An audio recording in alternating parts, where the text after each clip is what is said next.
lagi sama gua Agung. Kali ini gua akan membahas tentang uveitis. Untuk sumbernya gua ngambil dari buku Jurnal Penyakit Mata untuk Dokter Umum dan Mahasiswa Kedokteran edisi kedua Sagung Seto. Uveitis adalah peradangan jaringan uvea. Berdasarkan jenisnya dibagi tiga, ada uveitis anterior, uveitis posterior, dan uveitis diffus. Yang pertama ada uveitis anterior.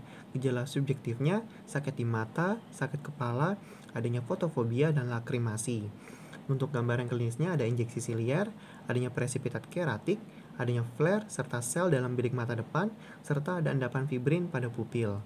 Untuk terapinya dapat diberikan tetes mata sulfasatropin ataupun tetes mata steroid 4-6 kali sehari, dan dapat juga diberikan antibiotik. Yang kedua ada uveitis posterior.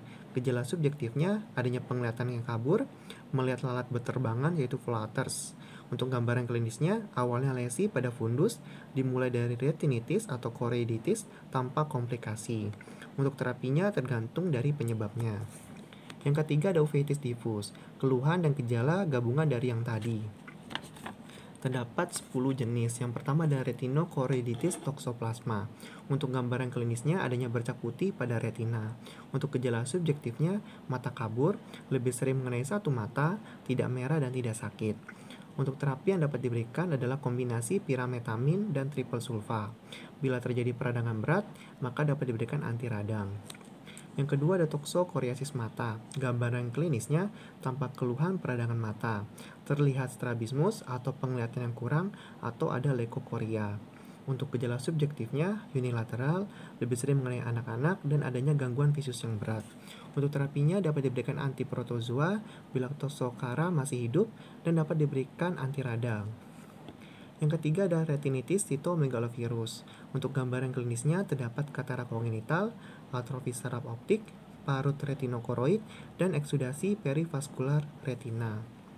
Untuk gejala subjektifnya terjadi penurunan visus, mata tidak meradang, tampak tenang, dan dapat terjadi pendarahan retina. Untuk terapinya belum ada terapi yang spesifik.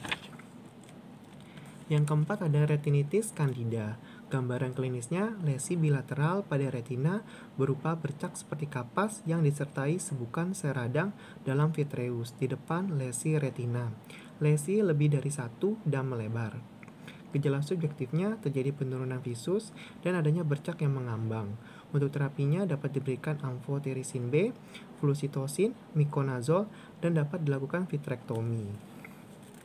Yang kelima adalah AIDS. Gambaran klinisnya adanya bercak cotton wool spot, adanya retinitis sitomegalovirus, dan adanya sarkoma kaposi dari konjungtiva dan kelopak mata. Untuk terapinya dapat diberikan regimen obat AIDS. Yang keenam ada uveitis karena herpes simplex, herpes zoster, dan bakteri atipik. Untuk terapinya sesuai dengan penyebabnya. Yang ketujuh ada uveitis lens indus. Ada 3 bentuk, ada endophthalmitis vakoanafilaktik. Untuk gambaran klinisnya adanya flare dalam bilik mata depan yang hebat, adanya sel radang, adanya presipitat keratik yang besar, adanya kemosis konjungtiva, dan adanya pembengkakan kelopak mata. Yang kedua ada glaukoma vakolitik. Untuk gambaran klinisnya adanya reaksi radang yang minimal, tidak ada presipitat keratik, dan adanya peningkatan dari tekanan intraokular. Yang ketiga ada uveitis vakotoksik. Gambaran klinisnya adanya reaksi radang jaringan uvea yang non-granulomatosa. Tidak ada peningkatan tekanan intraokular dan kapsul lensanya intak. Untuk terapi dari ketiganya yaitu menekan peradangan. Kemudian bila mata telah tenang, maka dapat dilakukan ekstraksi lensa dan kontrol glaukomanya. Yang kedelapan adalah sindrom Behcet, ditandai dengan 4 kelainan, adanya uveitis, adanya stomatitis aftosa, adanya erythema nodosum, dan adanya ulcerasi pada genital pria maupun wanita.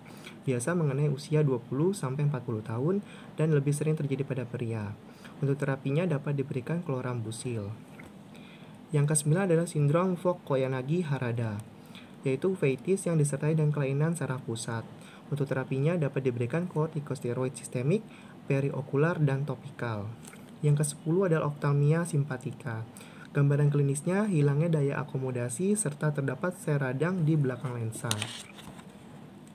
Ada iridosiklitis subakut, sebukan sel radang dalam vitreus, dan eksudat putih kekuningan pada jaringan di bawah retina. adanya riwayat trauma pada mata, dan adanya gejala sistemik yang lain seperti vitiligo, alopecia, dan poliosis. Untuk terapinya dapat diberikan kortikosteroid maupun imunosupresan. Itu bahasan kita tentang uveitis. Semoga bermanfaat. Jangan lupa di subscribe, like, dan komen, dan salam hidup sehat.